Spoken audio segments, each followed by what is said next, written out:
Hello friends and welcome to the Crypto Stacker channel. My name is Dean. If you're watching my videos for the first time, please know I only make them for entertainment, education, and community building around the tokens I'm discussing.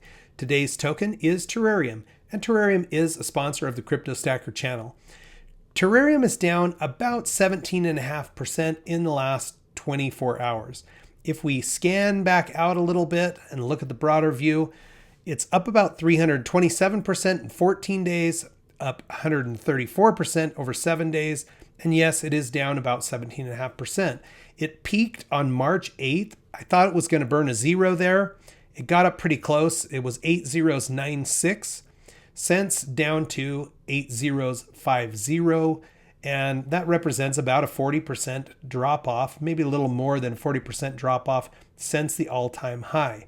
So I have to be asking myself the question, where's the project headed? Is the downtrend going to continue? Are there catalysts out there that can create some support and a base to build from going forward? I'm going to look at a couple things that I think are reasonable catalysts. It will all depend on delivery. So, and by delivery, I mean the development team delivering on what they're talking about. So let's jump over and look at what some of these would be. This is RD Price's Twitter feed. RD Price is the official social media marketing guy for Terrarium. If you're not following him and you're interested in the project, you definitely should give him a follow. But he's got on his banner, and here's a tweet from somebody else, at 10,000 holders, Terrarium will burn 1 quadrillion tokens. Okay, now I went in and did some math on that. At current prices, that would be about $5 million worth of tokens. And since half of the supply is already burned, it's about 2% of the remaining supply. So a burn like that can give us a little bit of a boost. It could certainly get people excited. And so we'll see if that has an effect. Now, there's still quite a bit of token out there, but in the Terrarium roadmap, you can see they have additional burns planned as well. At 50,000 holders, they're going to burn another quadrillion. And at 100,000 holders, they're going to burn 1.5 quadrillion. Looking 3.5% or 3.5 quadrillion tokens of the remaining supply is about 7% of the remaining supply of the tokens. So over time, that could certainly have an effect. And of course, organically, with every purchase or sell, 3% of each one of those is going into a dead wallet, reducing the supply of the coin. The other thing that's in RD's feed, and this was actually a AMA that I did on Sunday with the development team. I'll post a link to the whole AMA in the show notes today if you haven't seen it. I think it's worth a watch. It's about an hour long. And rather than give you poor audio on this, I'll just describe what's happening, and I will put a link to the clip also in the show notes today. So I asked the team here, you have two listings, essentially. They have CoinTiger and Bitmart, two centralized exchanges. Is that about where we're at? There were some hints that maybe there were another 3 exchanges. And Milton comes through and says, actually 5 exchanges. They're working on 5 additional exchanges. And this is the part where I'm saying the support from this or the excitement from this will come from the delivery of the team. So it's out there that they're working on new exchanges. We need to see them deliver on that.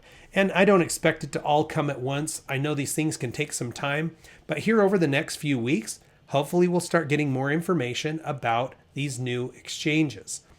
Now, speaking of exchanges, I want to jump over to Bitmart and just show you something, an observation that I had for people who are DOS dollar cost averaging, okay?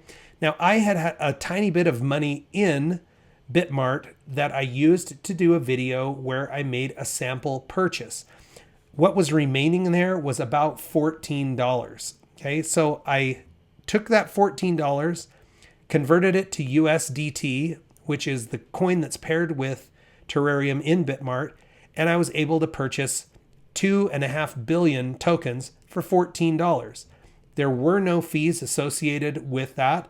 The centralized exchanges don't charge a commission. There is a small fee embedded in the transaction, and they make their money on high volume of transactions versus getting a minor fee every time it transacts. So if you're a small investor and you're interested in taking a position in Terrarium or really anything that's listed on Bitmart or any centralized exchange for that matter, You can do that in small dollar values, where if you were to try to do it in the DeFi space with like a Trust wallet or a Coinbase wallet, the fees would prohibit you from making smaller purchases like that. You can make big purchases here too. If you're a trader, you don't want to deal with the blockchain, it's quick and easy.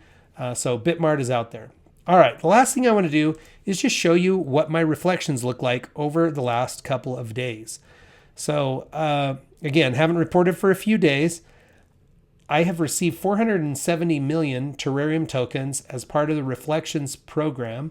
At the current price, that would be worth about, well, my total is almost 14 billion since the launch of the coin, which is crazy, but that would be worth about $71. So if you're interested, you can read more about their reflections on the official Terrarium website. It is Terareum.com, link in the description. And you'll just want to scroll down until you find the tokenomics or the dynamics of the token. It gives you a discussion about that there's a burn, rewards, which are these reflections tokens, and money going to the marketing wallet. Friends, thanks for stopping in and spend a few minutes with me today. Appreciate your time. Like and subscribe if you already haven't. Check back with me soon. We'll watch our crypto stacks grow together.